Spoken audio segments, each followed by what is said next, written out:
Good morning, everyone, and thank you for taking the time to join us today. My name is Kara, and I'm the Business Relations Coordinator here at BBB Arkansas. Today, we wanted to take some time to share with you various scam reports with COVID-19 twists that have been reported to BBB scam trackers since the pandemic began. This is important info because not only have we seen an increase in overall scams since the outbreak began, but in our annual risk report, we found that social isolation can actually increase your risk of falling for a scam. Being homebound for so long, besides driving us all crazy, can actually make us more susceptible.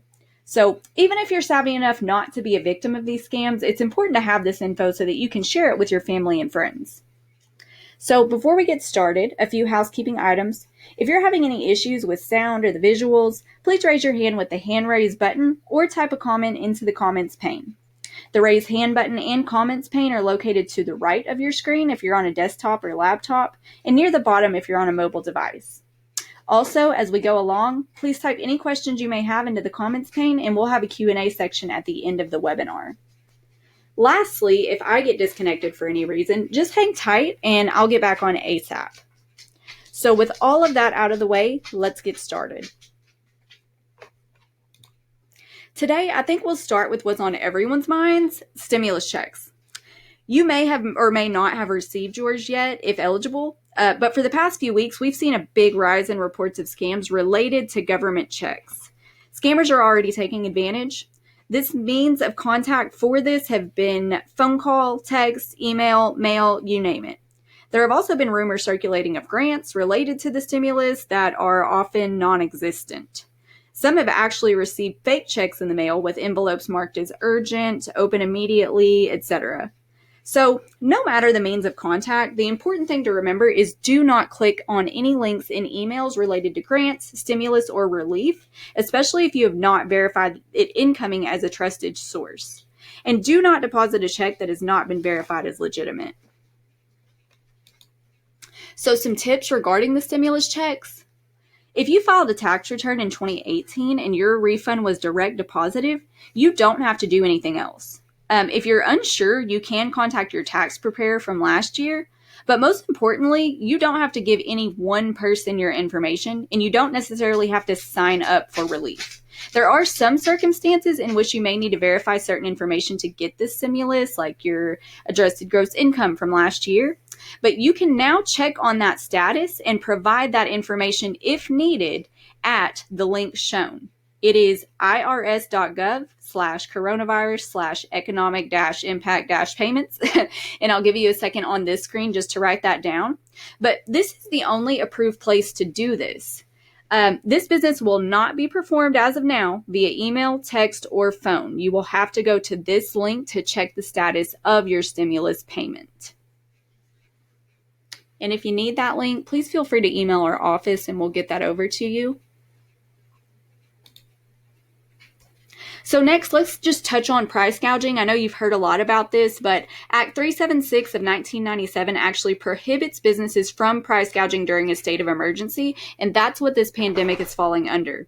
The law prohibits businesses from charging more than 10%, and that's in Arkansas, above the pre-disaster price of goods or services. This is intended to cover anything that may be needed in the event of the disaster, so usually it's like food, fuel, water, batteries, blankets, medicines. In this specific instance, it may also cover face masks, personal protective equipment, and sanitizing products.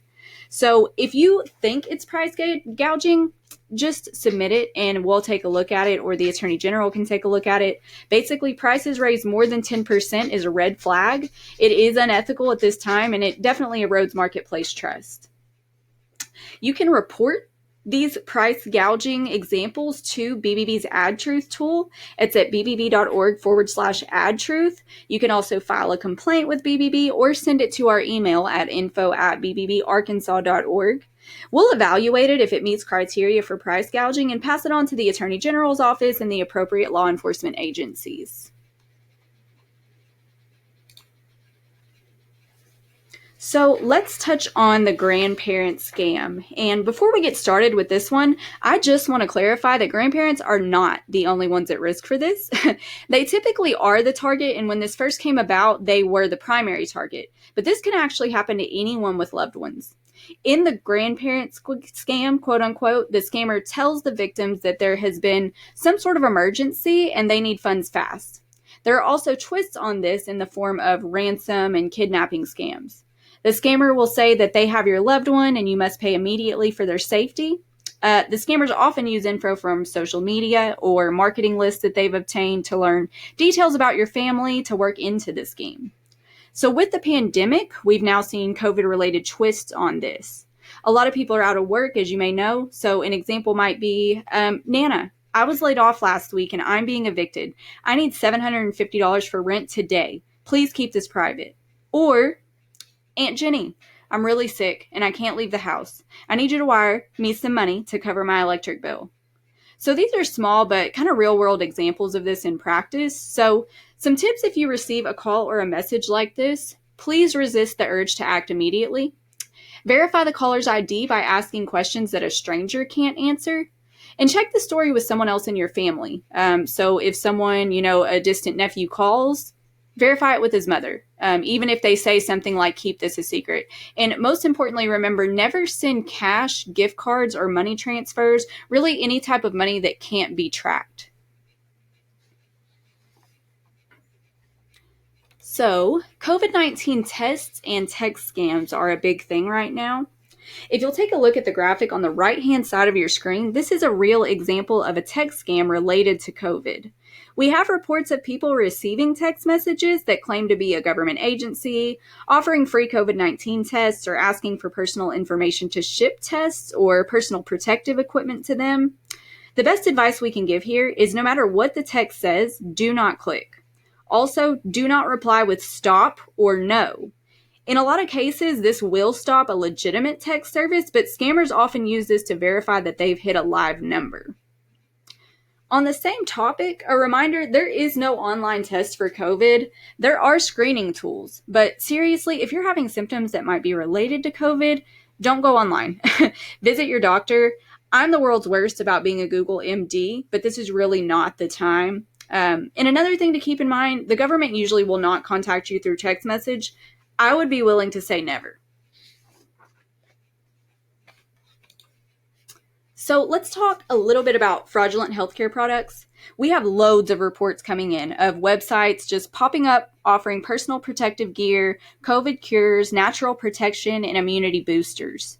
Many of these were just registered when we actually go in to investigate them. They have inflated prices or too good to be true prices, and typically they look legitimate. Our best advice is to avoid these. What you'll want to do is research the website first. Do a quick web search for the name, any reviews that may be popping up with it. And along the same lines, keep in mind that just because there are no bad reviews or scam claims out there doesn't mean it's not fraudulent, especially considering these pop up and close down really fast. Be wary of testimonials on websites and, of course, anything that's offering a cure, because there is not one. And if you're still suspicious after researching, check with your BBB. You can call us or your local BBB if you're not from around here. Someone will look into it and get back with you. You can also search bbb.org or BBB Scam Tracker for relevant keywords like the name or the cure itself or the equipment that they're selling, etc. So let's move on to malware. Malware is something we're always cautious about and we've always received reports on, but since the pandemic, we've seen COVID-related twists on the malware scam. Malware, if you don't know, is vicious software that can install viruses in your computer or gain access to your personal information. We've seen a lot of it coming through COVID-19 email alerts lately. So again, avoid clicking on anything that you're not familiar with. Verify the email with the organization if you're unsure. Scammers will often create lookalike emails. I received one recently that was supposedly from Dollar General. I thought it looked suspicious though, so I didn't click anything. Plus, I'm not subscribed to any Dollar General emails, but I know a lot of people are. And this did turn out to be fraud, and the sending email address is what tipped me off. But always be extra cautious in your emails and make sure your antivirus software is very strong and up to date. So let's touch on fake phone calls and phishing emails. The most recent examples of scam calls we've received are those claiming to be a representative of Medicaid or Medicare. Some will be offering free COVID-19 testing, and then they ask for personal information or credit card numbers to cover the shipping. Some pose as charitable funds asking for donations, or as an organization offering a cure or preventative. These scenarios happen in all forms: calls, robocalls, emails. They're most likely phishing attempts to gain your personal information. Even if they don't ask you for anything specifically, there is usually a goal, even if just to verify that you're a live phone number or to record your voice saying yes or no. As you know, caller ID spoofing and apps that disguise phone numbers have made this a difficult task for the FTC, but still report these numbers to the FTC's Do Not Call list just in case, and report all such attempts to BBB scam trackers so we can report that to other agencies. Let me move that down so that you guys can see that.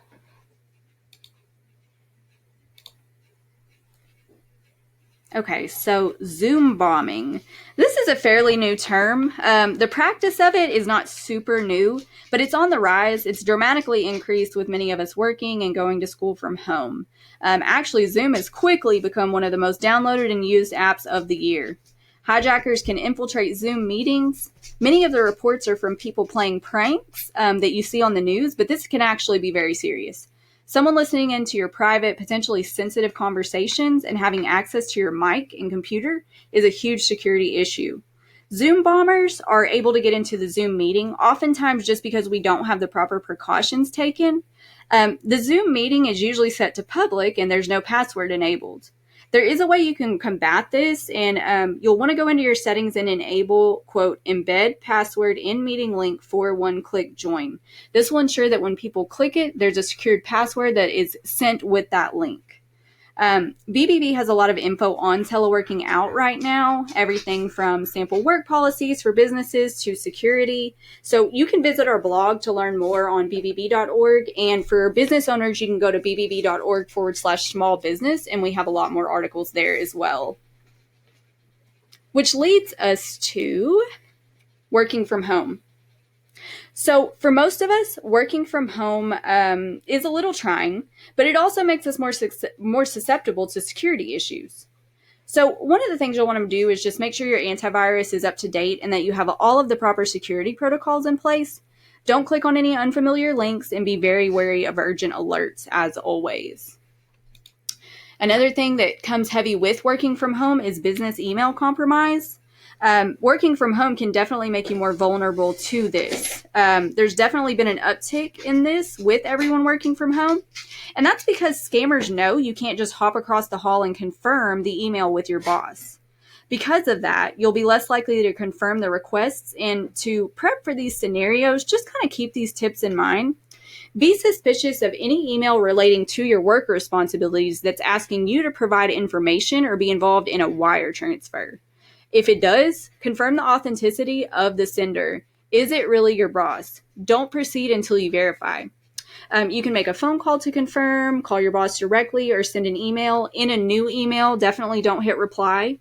And you guys may or may not know, but there's voice cloning software now that makes it super easy to impersonate your boss or someone in your office and even leave a voicemail. So for employers, make sure you're keeping your employees aware of business email compromise and that they're trained to handle and properly verify these requests. But also, if you're just an employee, you'll want to be on the lookout for this and follow these kind of security protocols to make sure that you don't fall for something like that, because they are super savvy about it these days. Let's roll into SBA loans. SBA loans are the thing right now. A lot of small businesses are really hurting. Unfortunately, these are scenarios that scammers love to take advantage of because the whole thing is very confusing. And as a business owner, you may be in serious need of relief. Some versions of this are inbound calls from people posing as the SBA, emails with links to the applications that are fraudulent, also emails or calls offering additional or new grants. Oftentimes the applications will accept the information, pass it on to a scammer, or the scammer or scam site will ask you for a processing fee for your application. Another version of this we've seen recently are Facebook and social media messages from friends with informations and links to the grants, but always verify with the friend because it's very likely that they've been hacked and that the link is dangerous. So some tips to spot the fraud. The same rules apply in this scenario as all the rest. Verify, verify, verify. Verify anything you receive. Don't click on links until you're sure of the sender. Look for the websites that end in .gov or .ca if you're in the Canada area. Do a quick internet search for similar scams. You can use Scam Tracker or Google search. And remember that government agencies do not typically text or communicate through social media. I would say hardly at all unless you've reached out to them first.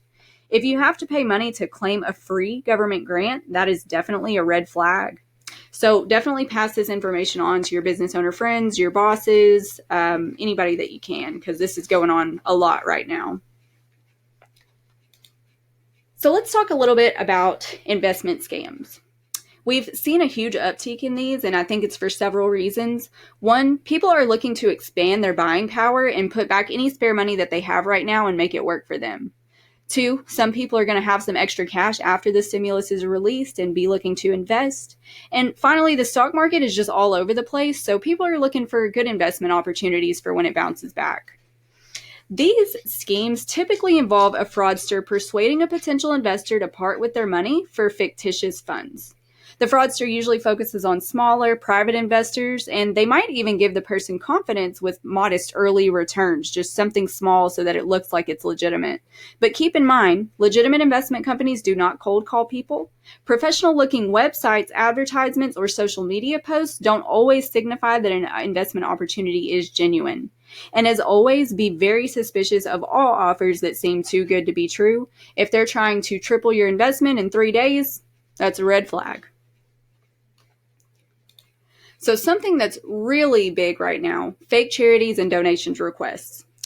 As with any major disaster, this is no different. There have been reports of fraudulent charities for certain groups of workers, healthcare workers, small businesses, and more.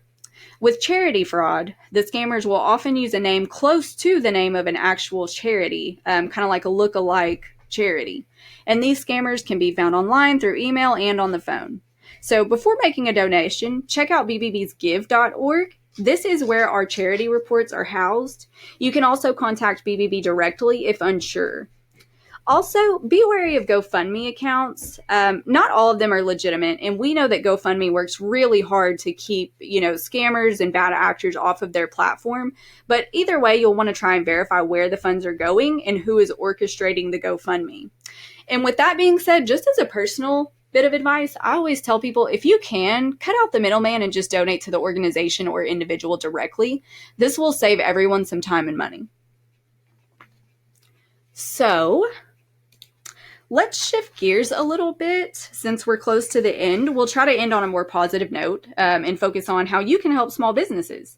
And if you're a small business owner, you can use these for ideas to boost your own small business at this time. So how can we support small businesses during coronavirus? One way is to skip the refund and take a rain check. And if you're a small business owner, and rather than sending the refund when a customer calls and requests, see if they can take a rain check for later. Another thing that you can do as a consumer is consider buying a gift card. Doing that now puts the money in the hands of the business when they need it the most and gives you something to do later when we're all allowed back out of our houses. Another thing that you can do is commit to future work. You can also shop local online. So many of our favorite local boutiques and shops and stores, they usually have some kind of online outlet that you can use to purchase from them. If they do not, check with them on social media or send them an email and see if they have a way that you can order from them. It never hurts to reach out and see.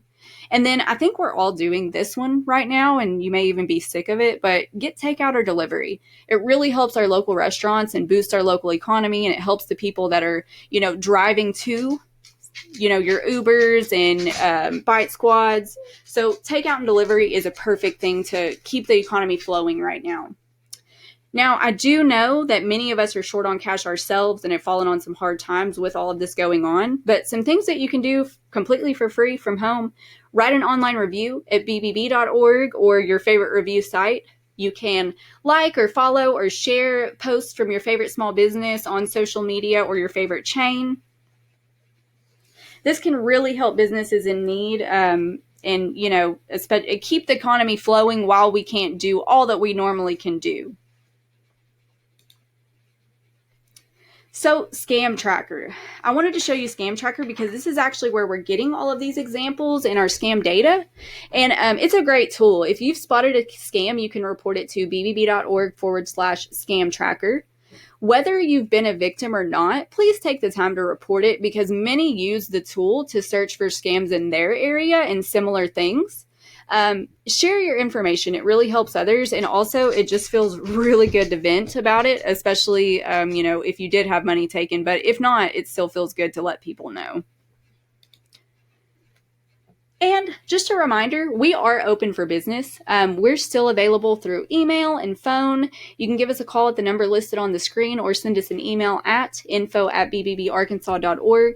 We're happy to help with complaints, review processing, finding a business, searching a scam, anything like that. You can also visit bbb.org/AR for our contact info.